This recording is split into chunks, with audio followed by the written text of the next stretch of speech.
Graças e paz, amados irmãos, um bom dia a todos. Nesta manhã vamos dar prosseguimento aos nossos estudos sobre a comunhão dos santos, o discipulado cristão. Sendo assim, eu gostaria de convidá-los a abrir a sua Bíblia em Efésios, capítulo 4, um dos textos que está sendo central ao nosso estudo. Vamos ler novamente, do versículo 11 ao 16.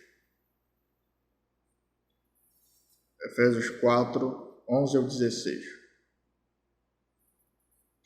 E ele mesmo deu uns para apóstolos, e outros para profetas, e outros para evangelistas, e outros para pastores e doutores, querendo o aperfeiçoamento dos santos para a obra do ministério, para a edificação do corpo de Cristo, até que todos cheguemos à unidade da fé e ao conhecimento do Filho de Deus, a homem perfeito, à medida da estatura completa de Cristo, para que não sejamos mais meninos inconstantes, levados em roda por todo o vento de doutrina, pelo engano dos homens que com astúcia enganam fraudulosamente.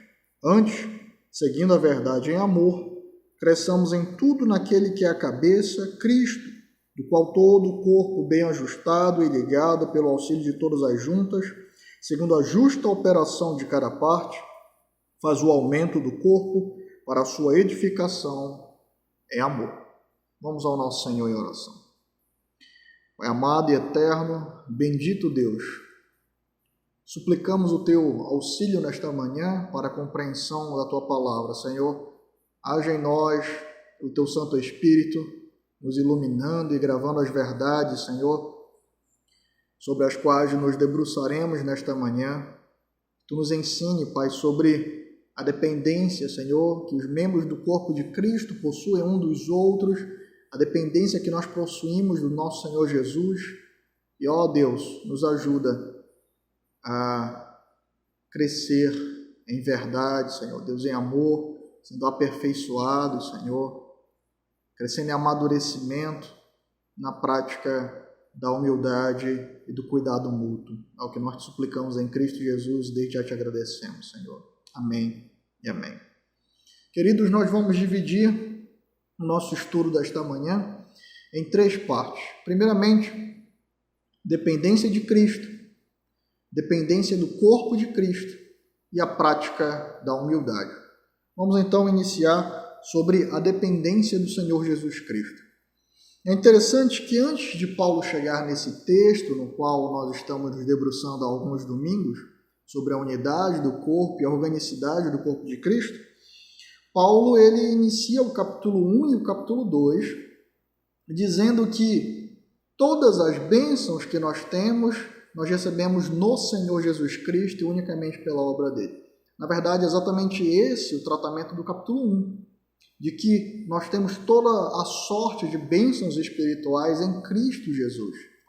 No capítulo 2, Paulo então argumenta que essas bênçãos concedidas a nós por meio de Cristo, elas não foram conquistadas pela força do nosso braço. Elas não foram conquistadas por merecimento nosso, muito pelo contrário. Quando nós lemos o capítulo 2, vamos até lá, diz que o Senhor, no versículo 1, nos vivificou estando nós mortos em ofensas e pecados. Paulo depois ele diz que nós estávamos como filhos da desobediência, guiados pelo príncipe da potestade do ar, fazendo a vontade da carne, em imoralidade. Exatamente foi nesse momento que nós éramos mortos, rebeldes, condenados, que Cristo então se entrega por nós, que Cristo então, ainda nós mortos em nossas ofensas e pecados, nos vivifica. E finaliza ali no versículo 8, vamos ler, com um versículo muito famoso, sobre a salvação, explicando a natureza da salvação, que diz: porque pela graça sois salvos por meio da fé, e isto não vem de vós, é dom de Deus, não vem das obras para que ninguém se glorie, porque somos feitura sua, criados em Cristo Jesus para as boas obras, as quais Deus preparou para que andássemos nela. Paulo, portanto, nesses 2 primeiros capítulos, nos mostra que o crente ele é totalmente dependente do Senhor Jesus Cristo. De que tudo na vida cristã, tudo, do início ao fim, é graça. De que tudo na vida cristã nos é concedido não havendo nós merecimento algum. Nós não conquistamos nada, não vem das obras para que ninguém se glorie, para que arrogue que conquistou alguma coisa pela força do próprio braço, pela sua própria capacidade, por algum mérito. Então, o crente é alguém que tem como marca do novo nascimento o reconhecimento da sua insuficiência sem Cristo. Isso nos conduz, portanto, ao reconhecimento também da nossa dependência diária dele. Que sem Cristo nós estaríamos mortos, que nós estaríamos condenados, apodrecendo no lamaçal de pecado, mas que por meio de Cristo nós recebemos todas as coisas. E que agora, em Cristo Jesus, só poderemos continuar caminhando se Ele continuar agindo em nosso favor, se Ele continuar abençoando a nossa vida, nos sustentando pelo poder do seu Santo Espírito. Portanto, a dependência de Cristo ela é central na vida cristã. Uma das marcas do novo nascimento é esse. E qualquer fé que arrogue autossuficiência e autonomia deve ser questionada como uma fé falsa. Na verdade, esse orgulho, esse senso de autonomia que é pregado pela sociedade atual, ele vem desde o Éden. É exatamente essa a promessa que Satanás fez a Adão, de que comendo do fruto ele seria autônomo, ele seria como Deus. Somente Deus é autônomo. O que é ser autônomo? É legislar sobre si mesmo, ser autossuficiente, ser um legislador. Nós temos então que somente Deus é aquele que é o padrão de todas as coisas e que nós somos dependentes dele. Portanto, uma das marcas da vida cristã é o reconhecimento da dependência de Cristo, o reconhecimento da nossa insuficiência. Mas, como eu disse, nós estamos em uma carta e antes de chegar no texto do capítulo 4, Paulo ele vai nos ensinar que Cristo ele morreu não somente para nos reconciliar com Deus, mas que Cristo também, na sua morte, tinha como propósito criar um povo para si e nos reconciliar uns com os outros. Uma das marcas do povo de Deus, portanto, é a comunhão, a reconciliação e a paz. Vamos ler ainda no capítulo 2, no versículo 14. Porque ele é a nossa paz, o qual de ambos os povos fez um, e derrubando a parede de separação que estava no meio, na sua carne, desfez a inimizade da carne, isto é, a lei dos mandamentos que consistia em ordenanças para criar em si mesmo dos dois um novo homem, fazendo a paz. E pela cruz reconciliar ambos com Deus em um corpo, matando com ela as inimizades. E vindo ele, evangelizou a paz a vós que estáveis longe e aos que estavam perto, porque por ele ambos temos acesso ao Pai em um mesmo Espírito. Assim que já não sois estrangeiros nem forasteiros, mas concidadãos dos santos e da família de Deus. Olha só, pela cruz reconciliar, versículo 16, ambos com Deus em um corpo, matando com ela as inimizades. A unidade cristã, a comunhão dos crentes, o corpo de Cristo é fruto da morte do nosso Senhor. Não é um acaso. A igreja do Senhor não é um acaso. A igreja do Senhor não é um acidente. A igreja do Senhor, ela é gerada de maneira proposital, estando nos planos de Deus. Paulo ele vai dar prosseguimento nesse argumento no capítulo 3, dizendo que esse mistério agora é revelado, de que a igreja do Senhor é composta de todas as línguas, raças, nações, e que por meio da igreja o Senhor manifesta a sua multiforme sabedoria a todos os homens. Portanto, a igreja, a salvação, ela primeiramente tem um caráter individual, mas ela também tem um caráter orgânico.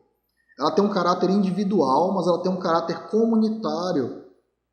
Nós não temos como ter comunhão com Cristo sem ter comunhão com o povo de Cristo.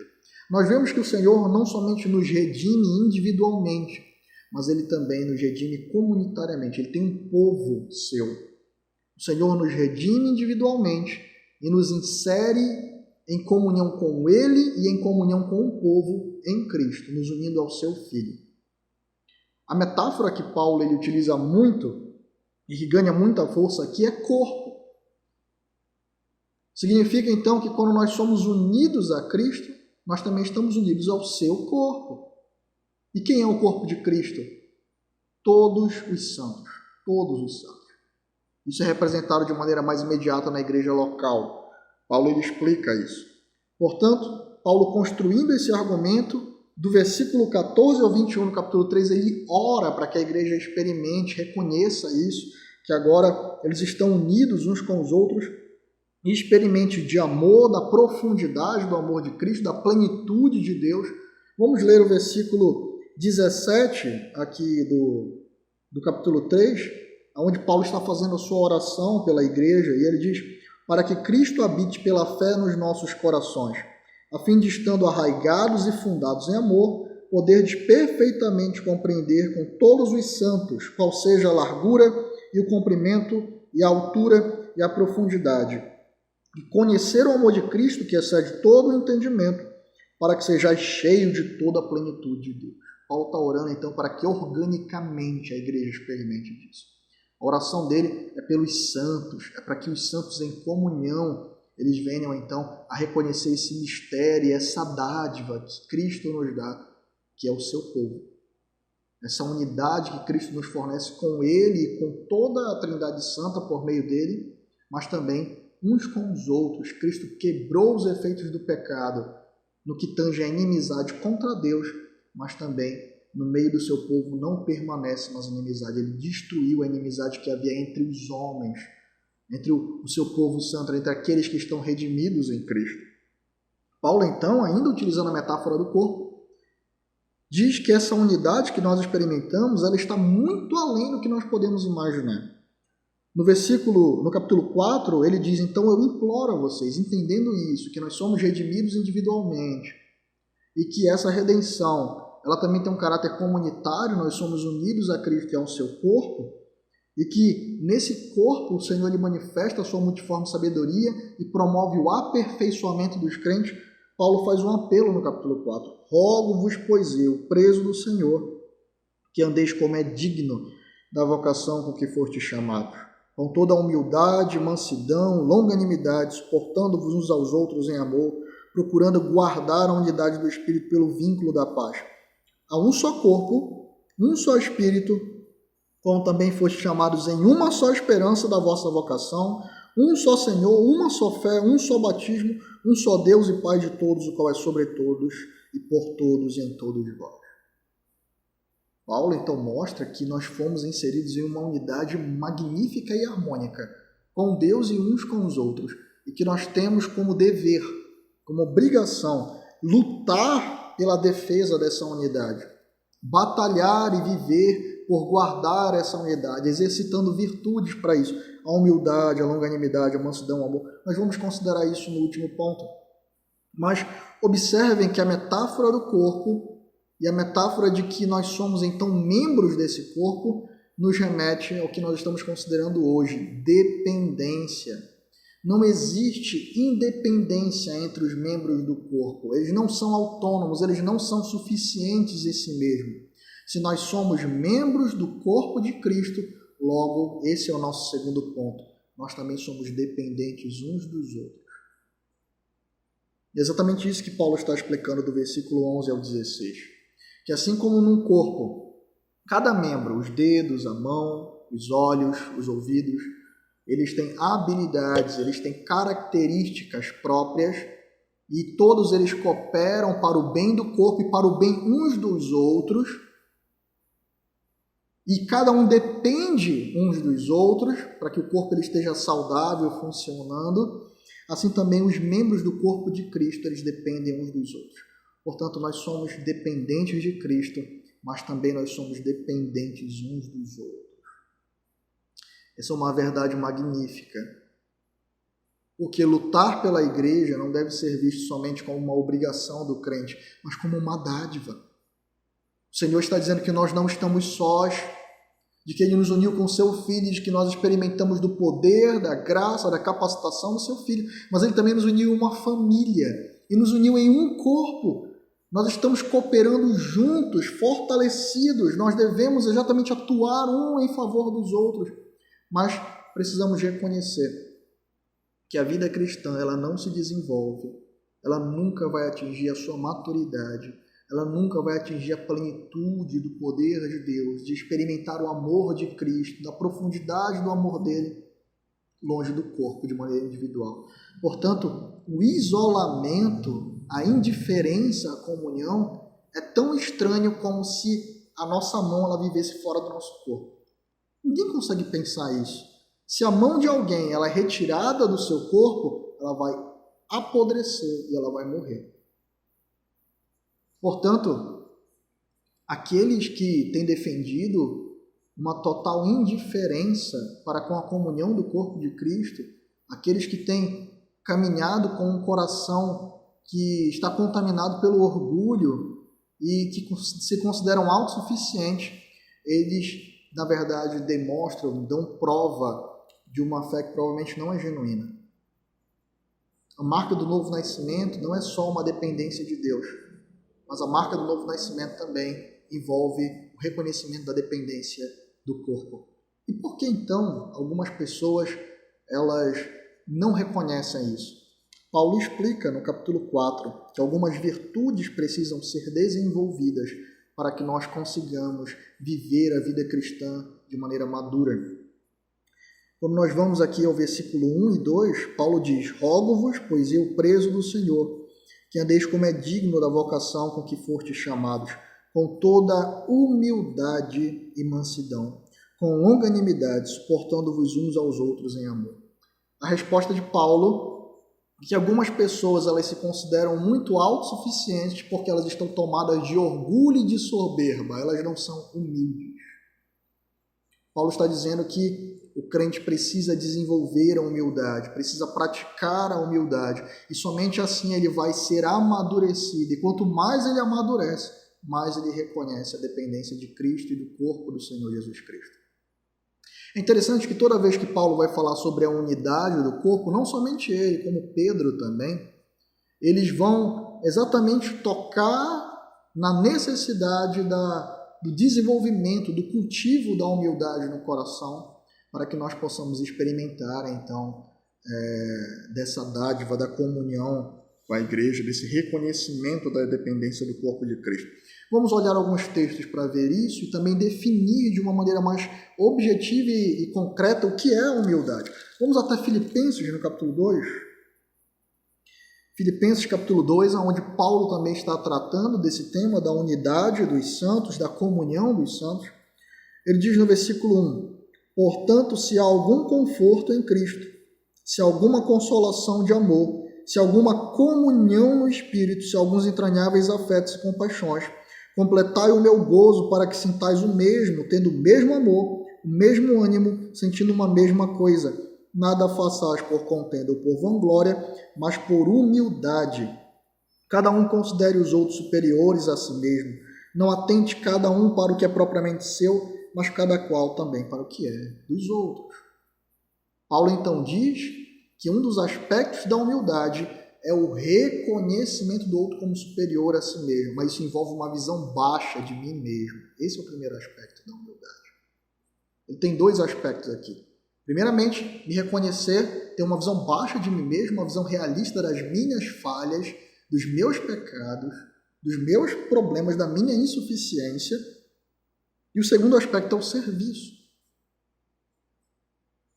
Quando nós olhamos outros textos, nós recebemos ainda mais luz sobre essa questão da humildade. Vamos até 1 Pedro, capítulo 5, versículo 5. Primeira epístola do apóstolo Pedro, capítulo 5, versículo 5. Olha só o que Pedro nos diz na sua epístola, em algumas exortações finais. 1 Pedro, capítulo 5, versículo 5. Semelhantemente, vós jovens, sedes sujeitos aos anciãos, e sede todos sujeitos uns aos outros, e revestir-vos de humildade, porque Deus resiste aos soberbos, mas dá graça aos humildes. Quando nós lemos esses textos, Nós vemos que a humildade, então, ela é uma visão baixa de si mesmo, mas um reconhecimento de que eu preciso do outro. Esse termo, sujeitando-vos uns a um ato de reconhecer valor no irmão, de reconhecer nele alguém que eu posso encontrar socorro, ajuda, auxílio, alguém que pode me edificar. Aponta para alguém que dá valor aos conselhos dos irmãos, alguém que dá valor às considerações que os irmãos têm que fazer sobre a minha vida. O soberbo não, ele é alguém autossuficiente e a mente e o coração dele está cheio de pensamentos como: eu não devo satisfação a ninguém.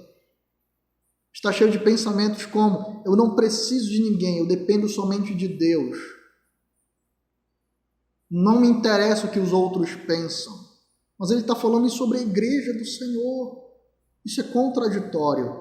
Isso é a soberba. Uma sensação de que eu sou suficiente em mim mesmo, que eu posso me aconselhar comigo mesmo, que eu não preciso mais de ninguém. E esse sentimento, ele não faz parte de um coração regenerado.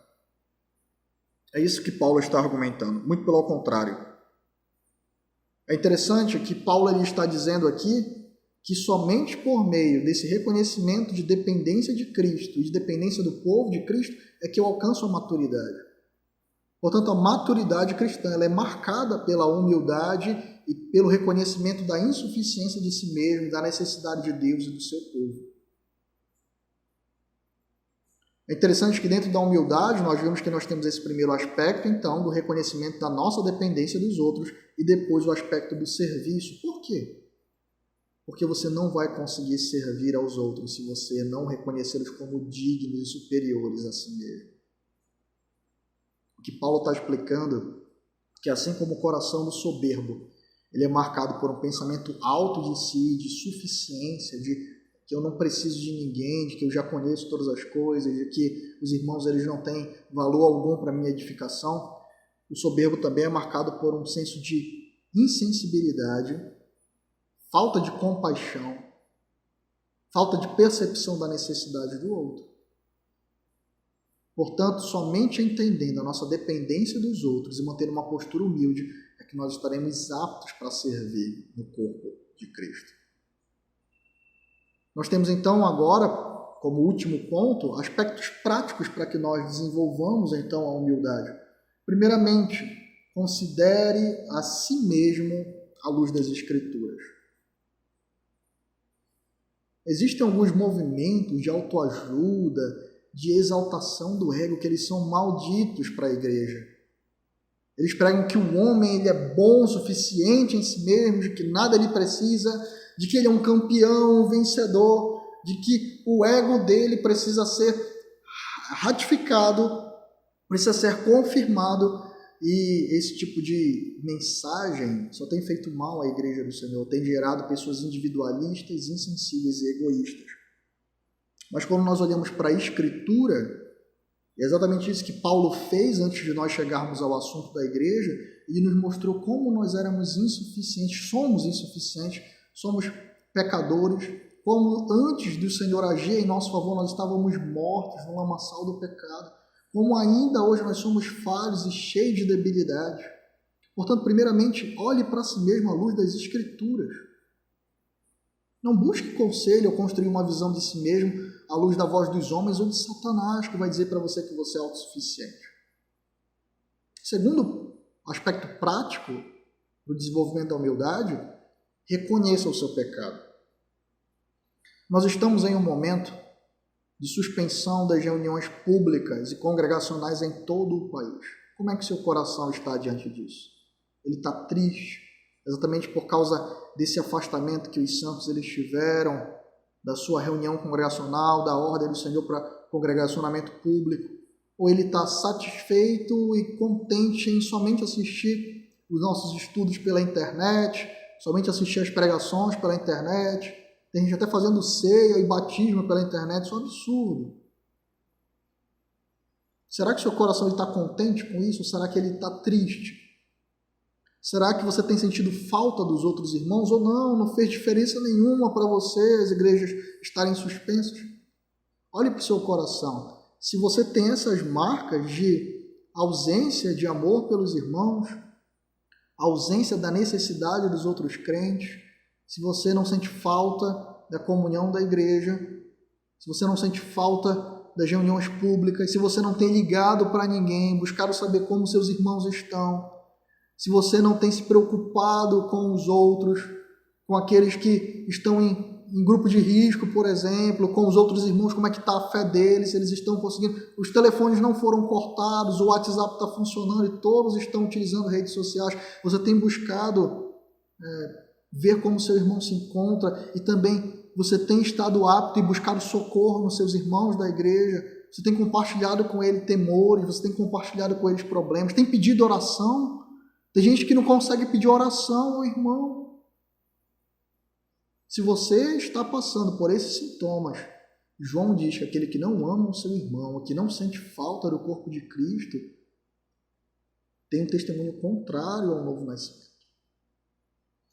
Portanto, ore a Deus. Ore a Deus e peça a Ele que quebre o orgulho do seu coração. Ore a Deus e peça a Ele para que gere em você amor pelos seus irmãos, que você reconheça a necessidade do corpo de Cristo, que Ele ensine isso ao seu coração. Ore ao Senhor. Esse é o segundo aspecto prático. Dependência significa buscar ajuda. Significa entender que eu preciso de alguém. Portanto, nesse momento, reconhecendo que você de fato precisa de Deus, busque combater o seu pecado, clamando por auxílio e socorro do Senhor. O terceiro passo prático é peça ajuda aos seus irmãos. Obedeça ao Senhor. Mesmo que você comece com passos tímidos, mas procure o irmão e compartilhe seus problemas. Peça oração aos seus irmãos, inclusive por essa luta. Irmão, eu tenho problema, eu não consigo me sentir alegre ou sentir falta ou necessidade dos irmãos da igreja. Ore por mim com relação a esse aspecto para que o Senhor desenvolva o meu coração, até mesmo gere conversão, caso eu não tenha experimentado disso. Busque ajuda no seu irmão. Vá até ele e peça a oração, compartilhe dos seus problemas. Tem outro aspecto prático que nós devemos entender. Isso diz respeito a alguns pensamentos que nós precisamos combater com urgência. Algumas pessoas elas vão tentar justificar o seu afastamento, o seu isolamento, de que foram machucadas no passado por pessoas que fizeram comentários agressivos e maldosos, que machucaram o coração. Eu entendo a sua dor, meu irmão e minha irmã, mas isso não pode justificar que você deixe de obedecer ao Senhor e não permita que isso roube de você a alegria de contar com o povo e com o auxílio do Senhor. Se alguém foi usado por Satanás pelo pecado para lhe machucar, não permita que isso roube a sua alegria da comunhão com o povo de Deus. Ao mesmo tempo, se você está dizendo, olha, eu não sou assim, irmão fulano de tal, ele anda isolado, irmão fulano de tal, mas eu não, eu brinco com todo mundo e converso com todo mundo, cuidado. Isso nem sempre é uma marca de que você tem contribuído pela unidade da igreja. Talvez você seja uma pessoa que tenha machucado muitos irmãos por meio da sua língua, por meio de alguns comentários maldosos, por meio da traição, compartilhamento de problemas com outras pessoas. Se você fez isso, e você sabe disso, e se você é um crente de fato, arrependa-se do seu pecado e busque pedir perdão ao irmão. Busque reconciliação. Você tem a obrigação de lutar pela unidade da igreja do Senhor. Ore pelo irmão, procure aquele irmão que está se isolando e que você pode ter machucado e peça perdão a essa pessoa. Mas nós, como crentes, temos o dever de batalhar pela comunhão e pelo relacionamento com o povo de Deus, pelo amor mútuo. O que o Senhor nos concede aqui é algo magnífico. É um corpo se ajudando, é um corpo crescendo, é um corpo amadurecendo. É um corpo que mostra que nós não estamos sós, mas podemos contar com o povo de Deus para que nós experimentemos cada vez mais do amor, da comunhão e do prazer de estar em Cristo. E exatamente essa é a eternidade. É um deleite eterno de desfrute da comunhão com Deus, da comunhão com o seu povo. Portanto, se você hoje não consegue experimentar da comunhão com o povo de Deus, como é que você pretende passar a eternidade com esse povo? Louvando ao Senhor. Sendo assim, amados, cada um de nós possamos lutar para guardar o vínculo da unidade. Nós possamos buscar em Deus, experimentar de todo esse poder, de toda essa beleza, de todo esse cuidado mútuo. E tudo isso começa reconhecendo que nós somos totalmente dependentes de Cristo e que sem Ele não conseguiremos fazer isso. E que nós somos dependentes do povo dele também, valorizando. O serviço começa com o reconhecimento de que eu preciso, de que eu amo, de que eu valorizo o corpo de Cristo. Eu gostaria de finalizar então com uma citação do pastor Edward Welch sobre, no livro dele Aconselhando uns aos outros, sobre esse tema. Ele diz: a vontade de Deus é que peçamos ajuda tanto a Ele como a outras pessoas. Quando agimos assim, damos um passo importante para nos tornar aptos a ajudar outros, pois os melhores auxiliadores são os necessitados e humildes. E ao longo do caminho, abençoamos nossa comunidade e influenciamos os outros para que também sejam necessitados, francos e vulneráveis. Que nós possamos entender que nós dependemos uns dos outros e reconhecer a igreja como uma dádiva dada por Deus. A unidade cristã como fruto da morte do nosso Senhor Jesus Cristo, como propósito dela, que nos ligou com a Trindade Santa e também com um povo, com uma família, para toda a eternidade, em Cristo Jesus e por meio dele. Por meio de Cristo nós somos um com o Pai e com o Espírito, e por meio de Cristo nós agora somos chamados a ser uns com os outros. Glória seja dada ao Senhor. Vamos ao Senhor em oração. Senhor Deus, Senhor amado e querido, Deus santo e eterno, nos apresentamos diante de Ti, nesse momento, rogando, ó Senhor, que Tu gere no coração dos Teus filhos, daqueles que foram salvos, regenerados por Ti, ó Deus, uma humildade bíblica, Senhor, que reconhece a si mesmos como dependentes de Ti e do Teu Filho para todas as coisas, Senhor, mas também como unidos e dependentes de um corpo, do corpo de Cristo.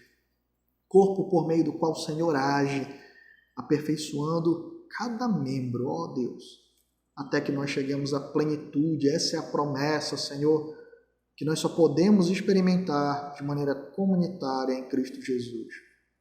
Que Tu possa quebrar o orgulho, Senhor, a falsa piedade, Senhor. Nós Te suplicamos. Que Tu possa quebrar, Senhor Deus, a maldade, levar os irmãos a pedir perdão uns aos outros, Senhor. Ó Senhor, conduzir os corações em paciência uns com os outros, em cuidado mútuo, no reconhecimento de que, ó Deus, nós somos dependentes uns dos outros em Cristo Jesus. O que nós pedimos nessa manhã, no nome santo do Teu Filho, que vive e que reina para sempre, ó Deus. Amém e amém.